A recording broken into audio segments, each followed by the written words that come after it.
دستړی ژوند بدر تسوایم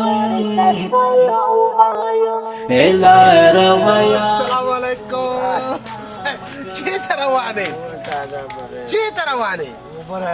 یا الله خیر وکړي. تاسو خبره سئ چې نابینا چې که هغې سترګې نه وي که نه کار نه کوي، خو د زړه سترګې کار کوي. ګوره تا باندې د موټر اواز ولګېدو، ریورس ګیر دې ولګو.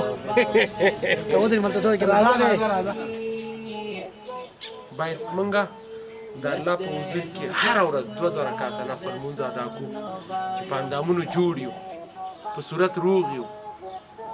دا بیچاره په سترګو نابینا دی. چې تاسو زموږ د وړو بچو خیال ساتئ، موږ ته به دا میاشت دا سودا راوړي. کنه زمانو سې دا کار دی. د سترګو کې مې نه ښکاري، کار نشم کولی، هغه دې بس تاسو کو الله باندې تا باندې وډۍ ښه دی چې دلته راشي، به د بچو مې وړه روغ شي، زما مې روغ شي، بس په دې باندې ګزاره کوم. خوښ یم کله یارانو ته